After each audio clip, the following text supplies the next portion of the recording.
Era uma vez uma aldeia em que os moradores passavam as noites contando e ouvindo histórias. As preferidas eram aquelas que tinham enredos fabulosos, que despertavam sensações reais, confusas, secretas. Ao redor ali do fogo, sentados, as principais histórias falavam sobre bruxas e princesas, sobre belas e feras, meninos e lobos, e sempre falavam sobre a fome, o medo, a vingança, a morte. Esses eram os temas recorrentes, os temas preferidos, e os finais nem sempre felizes. E sempre ao final de cada conto, alguém ali levantava sua mão em meio a alguma reflexão e pedia: conte outra vez. E o Geek História vai contar para vocês um pouco sobre a origem dos contos de fada, que de fada muitas vezes não tem nada. Fica ligado, o Geek História começa agora.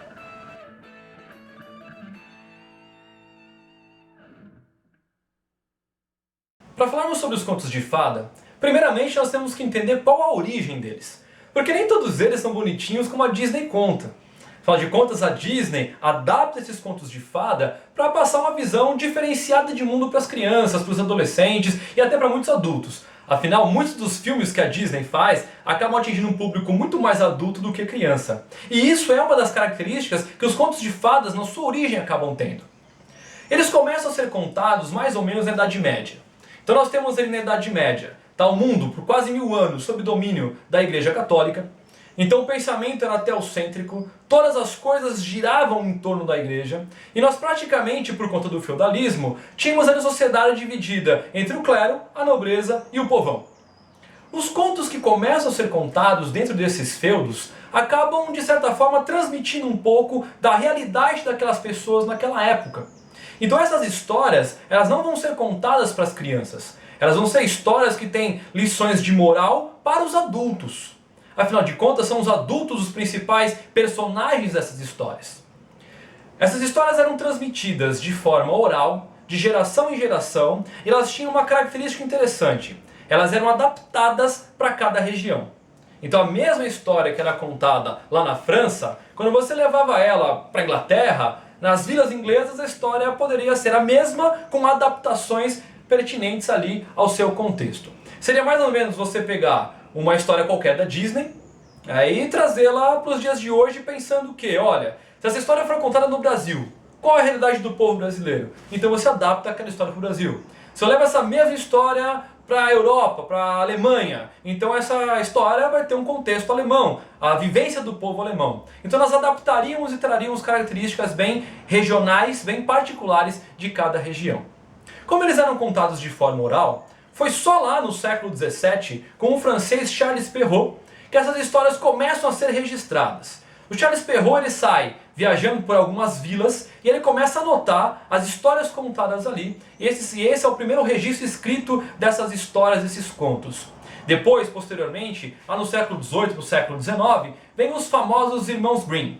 E aí os Irmãos Grimm pegam essas histórias, não só escrevem, como colocam elas em livros. E a partir daí esses livros passam a ser vendidos, comercializados e contados de forma diferente. Se nós falamos que esses contos acabam reproduzindo um pouco da sociedade medieval, os personagens principais são membros da nobreza, que normalmente são os personagens de destaque. Então você vai ter sempre ali reis, príncipes, princesas, a história gira em torno do castelo, de grandes feitos, de cavaleiros. E se não for esse o foco, você talvez vai ter algum plebeu. Então o povo, no centro da história, ele acaba modificando um pouco a estrutura, porque ele vai acabar mostrando um pouco do desejo, do anseio que essas pessoas tinham de uma vida melhor. Então você vai ver histórias ali de um plebeu que se apaixona pela princesa, de um príncipe que se apaixona por uma plebeia. Então vários contextos diferentes tentando mostrar como que esse plebeu poderia, de uma certa forma, melhorar um pouco de vida. É o sonho do plebeu. Quando você mostra um pouco da ideia do clero, então você vai ter com o clero uma visão um pouco diferenciada da realidade. Porque os personagens do clero, quando aparecem nas histórias, eles aparecem de forma muito sutil, de forma tímida, e eles não são o centro das atenções. Tentando desfocar um pouco da época em que a igreja era o centro das atenções. Então você acaba girando a história sempre em torno da nobreza, do povo e raramente dos personagens do clero. Como você não podia fazer críticas diretas a essa sociedade, então muitas vezes os vilões que acabavam aparecendo, eles eram vilões inspirados em pessoas reais. Então muitas vezes os dragões, as feras, os mágicos, os bruxos que surgiam nessas histórias, eles retratavam características de algum nobre ou de algum membro da igreja. Como eu não podia fazer a crítica aberta, então eles usavam esses contos para jogar essa briga entre o bem e o mal, entre o mocinho e o bandido, e normalmente o bandido ou vilão da história acabava sendo alguém dessa realeza. Isso nos mostra algumas características importantes dos contos. Das características que esses contos acabam tendo, algumas delas são muito iguais em quase todos eles. Eles transmitem uma lição de moral. A maioria começa com a ideia de era uma vez ou há muito tempo atrás, uma ideia atemporal. Existem muitas figuras alegóricas como bruxos, magos, monstros, animais falantes.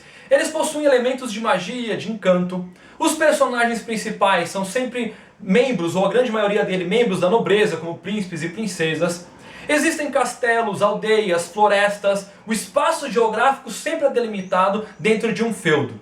São definidos pela luta entre o bem e o mal e geralmente terminam com um final feliz.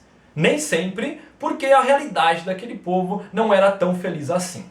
Para nós entendermos um pouco melhor, nós vamos começar a fazer uma análise hoje sobre um dos contos mais conhecidos que nós temos, a história da Chapeuzinho Vermelho. Assim como a maioria dos contos, a história da Chapeuzinho Vermelho também surge na Idade Média. Ninguém sabe mais ou menos a época correta, mas os estudos apontam que surge nesse contexto. E se você notar, o contexto europeu nessa época era um contexto que tinha muita fome e uma mortalidade infantil muito grande. Então a história da Chapeuzinho Vermelho acaba trazendo esses dois elementos como ideias centrais que vão acabar regendo um pouco da história desse conto. Então na versão francesa da história da Chapeuzinho Vermelho, a mamãe manda ela levar docinhos para a vovó. No meio do caminho, na floresta, porque se é um feudo, ela tem que atravessar uma floresta para chegar em outro local. Então no meio da floresta ela encontra um lobo. O lobo espertão fala para ela, olha, eu vou te falar um atalho para você chegar mais rápido lá. Só que esse atalho, na verdade, era um caminho mais longo, que era para dar tempo do lobo chegar primeiro na casa da vovó. Chegando na casa da vovó, o lobo, ele acaba não só matando a vovó, como ele prepara um guisado, ele faz uma carne de panela com os pedaços da vovó. E quando a Chapeuzinho chega, a suposta vovó, o lobo mau, acaba recebendo e oferece um banquete para ela. A Chapeuzinho participa de um ritual de canibalismo sem estar sabendo, porque a carne que ela come são os pedaços da vovó. O vinho que ela bebe, na verdade, é o sangue da vovó. Então é um ritual macabro da história. E quando ela termina o jantar, ela começa a tirar as peças da sua roupa e pergunta pro lobo, o que eu faço com isso aqui? E aí o lobo olha para ela e fala, você não vai mais precisar dessa peça, criança, jogue no fogo. E a Chapeuzinho jogava a peça de roupa no fogo. Quando ela fica totalmente nua, ela se deita na cama com o lobo e aí ela começa a prestar atenção nos detalhes físicos do lobo. E ela vai perguntar, vovó, por que tantos pelos no seu corpo? Vovó, por que essa boca tão grande? Vovó, por que esses olhos tão grandes? E todas as respostas do lobo são respostas de duplo sentido. Existe uma ambiguidade nessas respostas que é para justamente quem está ouvindo esse conto fica sempre naquela pergunta, será que houve realmente as relações carnais entre o lobo e a Chapeuzinho? Será que eles chegaram às vias de fato? A história não conta, a história não mostra, mas deixa algo em aberto no ar. Porque as crianças deixavam de ser crianças muito cedo. Se nós tínhamos uma mortalidade infantil muito alta, uma perspectiva de vida muito baixa, então as crianças acabavam se casando muito cedo. Os estupros também eram comuns em algumas regiões ali da Europa. Então talvez a história traga um alerta para que os pais cuidem melhor das suas crianças. Numa dessas versões da história, a Chapeuzinho, ela acaba pedindo pro lobo para ir fazer xixi, então ela fala que ela precisa usar o banheiro, que ficava do lado de fora da casa. E o lobo, meio nojento, fala, não menina, faz aqui na cama mesmo, não tem problema, tá em casa.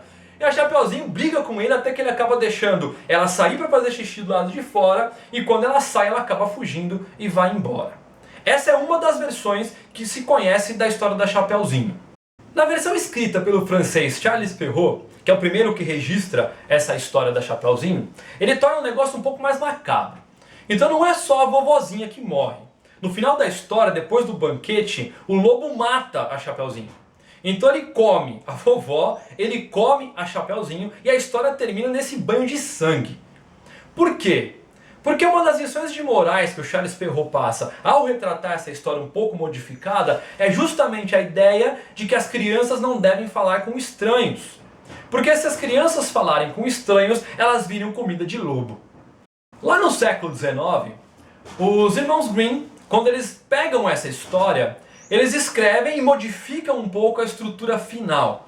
Então o que ele faz no final da história? Ele coloca um herói. Ele pega a figura do lenhador, faz o lenhador chegar na casa da vovó, o lenhador ele mata o lobo, abre a barriga do lobo e de lá tira a vovó, e aí a vovó acaba sendo salva pelo lenhador, a Chapeuzinho está tudo bem, e todos eles acabam vivendo felizes para sempre.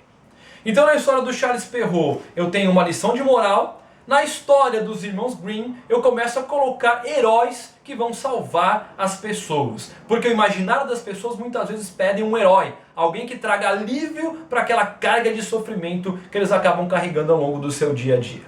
Então se eu tenho essas histórias retratando um pouco da sociedade medieval, é interessante notar a ideia de uma vila, da floresta, porque a floresta era um local que cercavam os feudos. Cruzar as florestas era algo muito complicado, muito difícil, por uma série de riscos que as pessoas corriam.